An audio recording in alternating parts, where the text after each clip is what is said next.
Na huduma ya taifa ya polisi leo ilitekeleza mikakati kadhaa ya usalama iliyonuiwa kuudhibiti umati ndani na nje ya eneo la katikati mwa jiji la Nairobi wakati wa maandamano ya mapema leo. Maafisa wa usalama waliweka vizuizi kwenye barabara kadhaa za kuingia na kutoka katikati mwa jiji kuu, ambapo maafisa wa kuzima ghasia pia walipelekwa kulinda vituo muhimu vya serikali na kibiashara katikati mwa jiji. Na kama anavyotuarifu hivi sasa Abdiaziz Hashim, viongozi wa upinzani na baadhi ya familia za waathiriwa wa maandamano walisimamishwa kwa muda walipokuwa wakiandamana kuelekea majengo ya bunge baada ya polisi kutumia magari ya kuwatawanya waandamanaji. Katika barabara kuu ya Thika, Jogoo, Nyayo na Kangemi. Hii ndio taswira iliyoshuhudiwa katika barabara kuu zinazoelekea katika eneo la katikati ya jiji la Nairobi ambalo lilikuwa na ulinzi mkali. Maafisa waliopelekwa kudhibiti waandamanaji waliokuwa wakiadhimisha ukumbusho wa maandamano ya Juni tarehe 25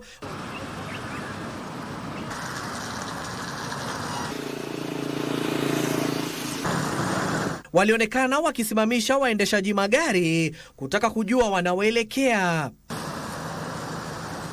Ni mbinu ambayo huduma ya taifa ya polisi ilisema imetumiwa ili kuepusha mikusanyiko isiyohitajika jijini. Everybody has got a right, but your right does not suspend other people's rights. Ni hatua ambazo bila shaka zilitatiza usafiri wa kawaida, wengi wakikwama. Viongozi wa upinzani na baadhi ya familia za waathiriwa walisimamishwa kwa muda kwenye barabara kuu ya Uhuru walipokuwa wakielekea katika majengo ya bunge kuadhimisha ukumbusho huo. I think we are witnesses to the fact that this is a most successful public holiday because of the police barricading, so people could not come to places of work.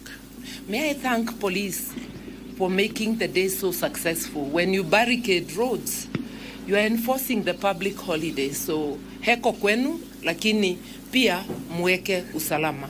So staying at home is also one way of protesting. Yes. And we thank all those Kenyans who are at home today, who are peacefully and with their families remembering and honoring their heroes. Ask yourselves what crime those young people committed. Just to say that life had become impossible for Kenyans. Gari maalum la polisi lenye vifaa vya kutawanya waandamanaji likitoa sauti za kukanganya waandamanaji ili kuwatawanya umati uliokusanyika nje ya makao ya bunge. Ni mikakati ambayo idara ya polisi inasema ni muhimu katika kuepusha watu ambao ilisema ni wahuni. So there are such barriers, there is so much police presence. It is inconceivable that there can be any looting or any damage to property. Yes. Or any attack when there is so much police presence. Hakuna vizuizi. Jambo tu ni kwamba ile kitu inaelekea ni kuhakikisha wale wanaandamana wanalindwa mzuri, wale wanania mbaya hawaingiani na wao. Ndio sababu naona maybe ukiona gari inasimamishwa na kuangaliwa, wanataka kuona wambeba silaha, wambeba kitu mbaya, ama wako na watukani. Hiyo tu, na ni kazi ya polisi ya kawaida. Viongozi wa upinzani wakiongozwa na kiongozi wa chama cha Wiper Kalonzo Musyoka pamoja na familia za baadhi ya waathiriwa wa maandamano ya Juni wa mwaka 2024 waliwakashifu maafisa wa polisi kwa kuwakamata waandamanaji waliojitokeza kuonyesha umoja wao katika ukumbusho huo. Lakini ndiye nataka justice. Nataka kuona huyo mtu. Hata sitasema afungwe afanywe nini, lakini nataka kumuona. Tafadhali. Mimi ningeomba wachukuliwe hatua. Ndio next time wasiendelee kuua. Compensation cannot replace accountability. Arrest the killer cops. Nani anaweza vaa hiyo kiatu yenye ndani yangu?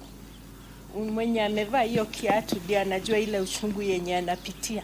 Yes. So my son was killed today outside parliament. I came to honor my son.